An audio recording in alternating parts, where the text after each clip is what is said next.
अस्सलाम वालेकुम दोस्तों, welcome to my channel my simple cuisine. उम्मीद है आप लोग खैरियत से होंगे। मैं हूँ बीना सफदर और मैं लाती हूँ आपके लिए इजी डिलीशियस रेसिपीज़। तो आज मैं आपके लिए बहुत ही यूनिक सी भिंडी आलू फ्राई की रेसिपी लेकर आई हूँ। रेसिपी को एंड तक लाजमी देखिएगा ताकि स्टेप बाय स्टेप आप इसको फॉलो कर सकें। और मुझे उम्मीद है कि अगर आप इस रेसिपी से भिंडी आलू बनाएंगे तो सबको बहुत पसंद आएंगे। बहुत मज़ेदार ये बनती है। एक कढ़ाई में मैंने हाफ कप सरसों का तेल ले लिया है और अब इस सरसों के तेल को मैं हाई फ्लेम पर इतना गर्म कर लूँगी कि इसमें से धुआं निकलने लगे, क्योंकि इस तरह से सरसों के तेल में जो कड़वाहट होती है वो तेज़ आंच पर गर्म करने से निकल जाती है। 2 मिनट गर्म करने के बाद आप देख सकते हैं कि तेल में से धुआं निकलने लग गया है। तो अब मैं फ्लेम को लो कर दूंगी और इसके टेम्परेचर को ठंडा कर लूँगी, फिर इसमें बाकी चीज़ें ऐड करूँगी। अब यहाँ पर मैंने आधा किलो फ्रेश भिंडियाँ ली हैं और इनको बहुत अच्छे से वॉश करने के बाद इनको कपड़े से खुश्क कर लिया है और बिल्कुल ड्राई कर लिया है इनको। और इनकी ऊपर नीचे की टिप्स मैंने काट दी हैं और इनके बीच में एक कट लगा दिया है, जैसे यहाँ पर मैं दिखा रही हूँ। और इनको एक साइज़ का हमने काटना है। ये देखिए जिस तरह मैंने यहाँ पर काटा है। अब यहाँ पर ऑयल का टेम्परेचर लो हो गया था तो मैंने यहाँ पर इसमें भिंडी ऐड कर दी है। और भिंडी को ऐड करने के बाद हमने इसको सिर्फ 2 से 3 मिनट तक फ्राई करना है। बहुत ज़्यादा ओवर फ्राई इसको नहीं करना, वरना ये बहुत नरम हो जाएगी, क्योंकि आगे हमें इसको आलू के साथ पकाना है। तो बहुत नरम हो गई तो ये टूट जाएगी, तो अच्छी नहीं लगेगी। इसलिए यहाँ पर सिर्फ हम 2 से 3 मिनट तक इसको फ्राई करेंगे, फिर मैं आगे आपको दिखाती हूँ। 2 से 3 मिनट भिंडियों को मैंने फ्राई कर लिया है और अब इनको एक स्ट्रेनर में निकाल लिया है ताकि एक्सेस ऑयल सारा कढ़ाई में रह जाए, और इनको एक बोल में निकाल लिया है। अब जिस ऑयल में मैंने भिंडी को फ्राई किया था उसी ऑयल में कुछ मसाले ऐड करेंगे, जिसमें मेरे पास यहाँ पर 1 टीस्पून राई दाना है, इसे ऐड करेंगे। 1 टेबल स्पून सफ़ेद ज़ीरा जाएगा इसमें। ज़ीरा इसमें ज़रा ज़्यादा अच्छा लगता है। कलौंजी ½ टीस्पून, दरदरा कुटा हुआ धनिया 1 टेबल स्पून, लाल मिर्च कुटी हुई ½ टीस्पून। अब इन मसालों को हम 1 मिनट तक भून लेंगे ताकि इनमें खुशबू आने लग जाए और इनका कच्चापन दूर हो जाए और ये एक भगार तैयार हो जाएगा। अब यहाँ पर मैंने 400 ग्राम्स आलू ले लिए हैं और ये तकरीबन 4 मीडियम साइज़ के आलू थे और इनको मैंने ½ इंच चौड़े स्लाइस के अंदर कट कर लिया है।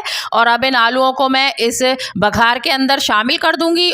आलूओं को मसाले के साथ मिक्स करके मैंने इनमें ½ टीस्पून सॉल्ट अभी ऐड कर दिया है और बाकी सॉल्ट मैं जब भिंडी डालूंगी जब ऐड करूंगी। इस वक्त मैंने सॉल्ट इसलिए ऐड किया है कि आलू पानी रिलीज़ कर देंगे और इस तरह से इनको गलने में हेल्प मिलेगी। और इन आलूओं को मैं फ्राई करूंगी 3 से 4 मिनट तक इस ऑयल के अंदर और इस मसालों के साथ मीडियम फ्लेम के ऊपर।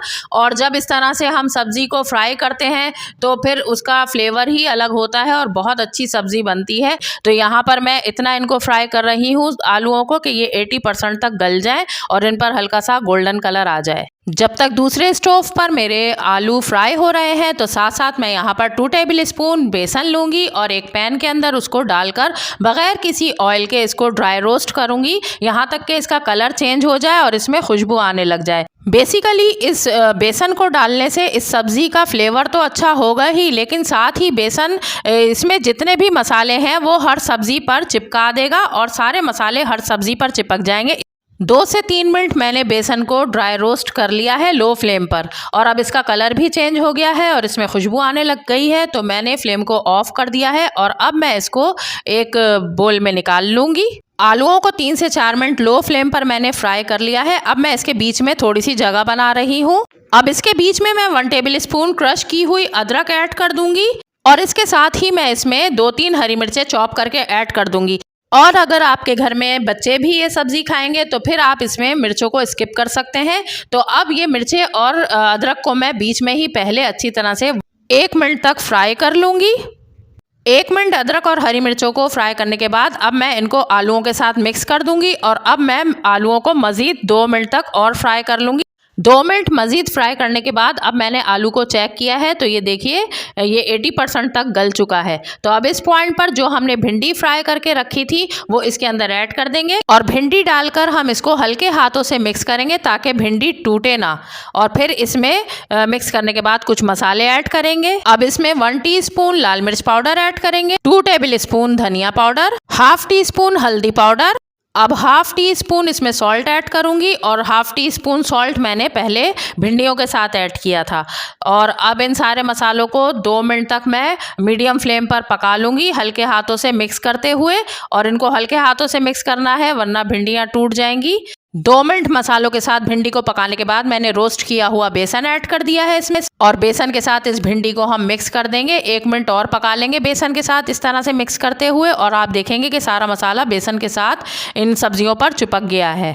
अब बेसन के साथ हमने 2 मिनट इनको पका लिया है। अब इनको कवर कर देंगे और 5 मिनट के लिए हम दम पर रख देंगे, बिल्कुल लो फ्लेम करके, ताकि आलूओं में जो कसर रह गई है वो भी गल जाए और भिंडियाँ भी गल जाएँ। 5 मिनट के बाद मैंने इसको खोला है और ये बहुत अच्छी सी हमारी भिंडी आलू की सब्ज़ी बन गई है। और मैंने आलू इसके कट करके देखे हैं तो ये बहुत अच्छे से गल गए हैं। अब मैं फ्लेम को ऑफ कर दूंगी और अब मैं इसमें 1 लेमन पूरा इसके अंदर छिड़क दूंगी और बहुत ही अच्छी खट्टी खट्टी ये बनेगी। और इसके अंदर हाफ़ टी स्पून सिर्फ हमने गरम मसाला ऐड करना है। अब मैं इसको हल्के हाथों से मिक्स कर लूँगी और यूँ ये हमारी बहुत ही मज़ेदार सी भिंडी आलू फ्राई की रेसिपी तैयार हो गई है। तो मैं इसको डिश आउट करके दिखाती हूँ। ये देखिए कितना अच्छा सा मसाला इन सब सब्जियों पर लगा हुआ है और बहुत ही मज़ेदार खुशबूदार ये हमारी सब्ज़ी बनकर तैयार हुई है। तो व्यूअर्स, ये मेरी आज की रेसिपी थी और उम्मीद है कि आपको मेरी रेसिपी पसंद आई होगी। और इसको आप नान के साथ, चपाती के साथ खाएँ, बहुत अच्छी लगती है। और अगर आपको रेसिपी पसंद आई है तो इसको ज़रूर लाइक दें और मेरे चैनल को सब्सक्राइब करें और इस वीडियो को अपने फ्रेंड्स और फैमिली में शेयर करें। तो चलिए फिर मिलते हैं किसी और अच्छी सी रेसिपी के साथ। तब तक के लिए अपना ख्याल रखें, मुझे दुआओं में याद रखें। अल्लाह हाफिज़।